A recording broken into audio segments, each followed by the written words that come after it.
Good morning. Let me just invite a few people. I really dig watching Russell Brand early in the morning. Kind of sets a little pace for the day. My back is better, but not in a place where I feel like I could work out yet. But I'm sure that's going to come. Wanted to talk about living with the fear, panic, and anxiety that I do. Because I've had a few really good days where that wasn't happening. And yesterday I had a big granddaddy panic attack inside of the Home Depot. And so I had to kind of think about what the heck that was all about. And it was really funny because this is how the universe works and should really help me to not be so panic and anxiety all the time. Is when I woke up, the first video that was on my YouTube was Russell Brand talking about living with fear and anxiety. And, this is the stuff I wanted to talk to you guys about yesterday. I said that the gods have really been speaking to me, and I've been asking for that, but I kept thinking I was going to have some big Moses burning bush kind of experience, and that's not how it's been. It's been little things like when I had a panic attack a few weeks ago down at Siesta Key, and we were at Drum Circle, and I sat right behind this big set of drums, and there was nobody there yet playing them. He must have been off somewhere doing his thing, but I was having this panic attack on the beach, and I walked up and I was sitting in that chair, and this guy walked back up to go play his drum, and when he turned around, it said "relax and enjoy" on his back. So I just think stuff like that happens on purpose. So he said that fear, he feels it just like I do in the pit of his stomach, and that's where mine is. And it could be off of one thing. So like you start worrying about yourself. It's generally where my fear goes because I have an ego problem. But so I start worrying about myself, and then if I can get through the fear of whatever it is about me that I think is happening, and I can put that away and go, no, that's not true, then it morphs to something else. So like it can never just be a moment that I'm not worrying that some bad thing's going to happen to somebody that I love and care about. So he said this morning that when that stuff happens, you need to stop yourself, because you have to recognize, first of all, the fear is not you. That's just some reaction to some stimulus, and it's your body doing that, but you aren't that thing. And that fear should inspire you to look at what you have and be grateful for it, instead of being scared that bad shit's going to happen. So, grateful that I'm alive. I'm grateful that my body's working the way it is. I'm grateful that I have a son that's so wonderful. Be focused on that instead of what you're afraid is going to happen. And he said the other thing is that, meditation is really important. And how many things do we do that we, like, you would not think to feed yourself one day or to hydrate yourself one day. And for me, exercise has just become, that's the thing I have to do this week, where I couldn't work out because my back was really difficult for me, because that's really who I am now. So he says that meditation needs to be that for us. It's very important. It is just what you do. Like, you get up in the morning, you take a shower, and then you sit down and you do your meditation, because the more that you do that, the more that opens up your connection, which is the other thing he said that he thinks it is. When you're having a panic and anxiety attack, you're probably disconnected from people that you could be in service to, from your spirituality, and your connection. So you need to take that for a moment and ask yourself, what is it that I'm not doing right now? And you might say, well, Michelle, you've been doing everything you were supposed to do. But, just like anything else, when you first get it and you're like, oh my gosh, this is really great, what's happening to me? So I wasn't having any panic attacks. And then I talked about the panic attacks I wasn't having, and I had a panic attack. And just like anything else, you ride a little spiritual high when you first figure out something. When I did my little acceptance of Jesus thing, I was like the worst. I was always trying to talk people into saying the sinner's prayer and all that fucking bullshit. So I think you ride a little high first, and then, you know, as the high wears off, you kind of come back to that same place that you were. It just means that I need to work harder on it, because as long as I'm in the meat suit, I guess I'm going to I'll be having these problems. So let me look and see what everybody says. And it says, happy Saturday. Happy Saturday. Bong rips to you too, Canty. Fucking Mongo. Edna says, loving your hair this morning, and you were looking beautiful today, just saying. You woke up this way. Yep, dude, this is me with my last night's makeup still on, but thank you. Duh. Bahahaha, burning bush. Yeah, dude, for real, like, I kept thinking that's what should be happening, right? I should be having that burning bush moment. The universe speaks to us if we are opening to listen. Yep, that's the truth. Andrew says, sounds like some part of you feels it's somehow in control of the health and safety of everything. Not you.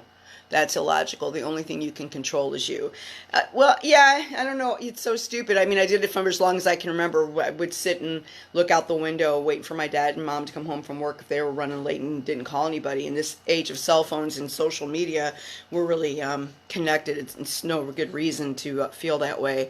But the thing is that I still spend way too much time on social media, and then I wonder why I have these panic attacks, you know. So I'm doing stuff that I shouldn't be doing, playing games and not actually practicing and learning more about what I should be doing. Not that I should be doing it 24/7 or anything like that, but, you know, stuff that I work out for 2 hours, you know. I don't devote that much time to my spirituality and learning this new stuff, and I could probably do that because this is new, what I'm doing. So there's other things that you can do to help you to do that. But I think the most important thing of what he said this morning on that video that I watched was that that's the divine speaking to you. And I think me and Karen, the lady that was on with me yesterday, had talked about how that's like you're getting messages when you feel those panic attacks. And of course, some people have you know, mental illnesses that need to be dealt with medication, and I'm most certainly not discounting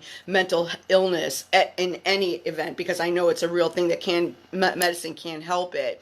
But I think that sometimes that's what it is, you know. I think it's not always chemical. I think that it is the divine trying to get your attention and make you realize that there's more to whatever it is you're doing than just this walking around mundane sense of, you know. He said when we first came on the planet, before people started getting obsessed with making money and stuff, we were hunter-gatherers and we lived communally. So we were helping each other and in service to each other, because that was the only way the village would survive, is if everybody worked together. Now we all go off to different places. We're separated by cubicles and cars and houses across the street from each other, and we all go inside of our buildings and our homes and we do whatever we do. But we're not, like, even when I was a kid, we lived a little more communally. People knew what was going on with other people, and we made sure that if a need was needed to be met, we met it.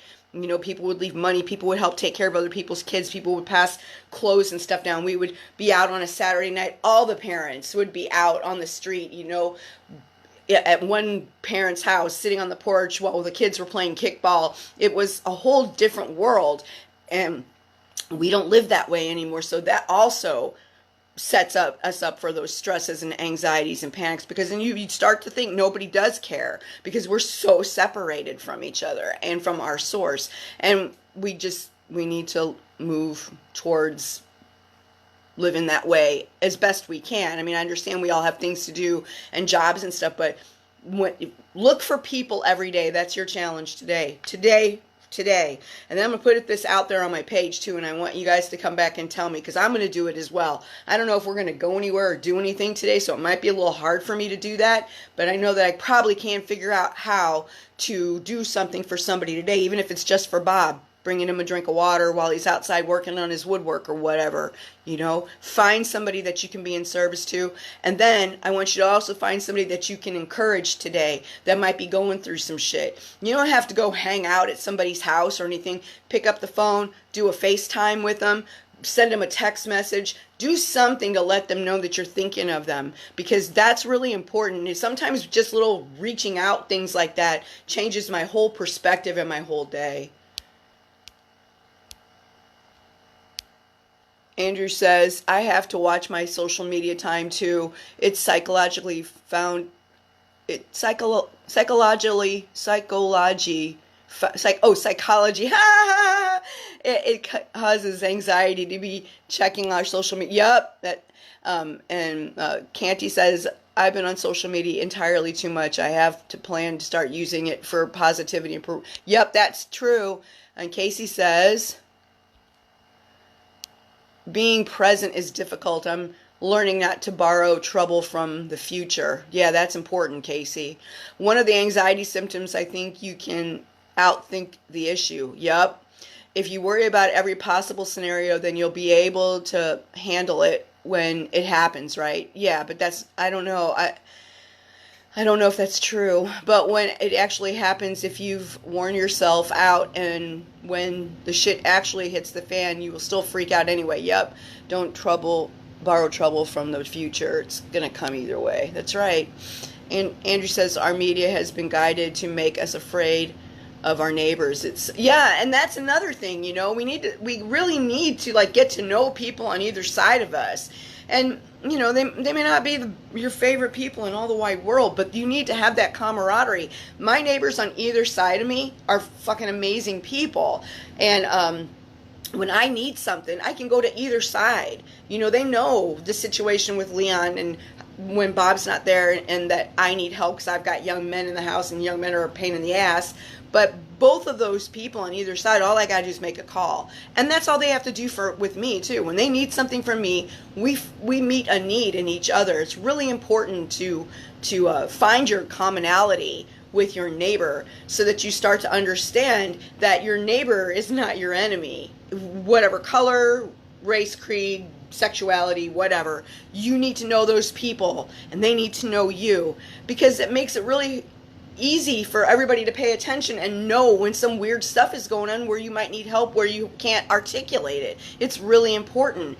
Up in St. Louis, my aunt and uncle had an incident in their home and both of them were incapacitated, and the lawn guy who mowed other people's lawns, and it wasn't even the day that he was supposed to mow, but because my aunt and uncle were so friendly with those people and used that lawn guy for as long as they did, and I'm sure gave him Christmas presents and all that stuff, because that's what Greeks usually do, when they weren't grabbing their newspaper and he's mowing other people's lawns. The second day when he came and he saw those newspapers still out there and he knew they were home, he was like, something's wrong, and saved their lives that day. So things like that are important. You need to reach out. You need to find somebody today who you're going to help, who you're going to serve beside yourself, and then find somebody that needs you to say, hey, how's it going? Because there's probably somebody right off the top of your head that could stand here and how's it going?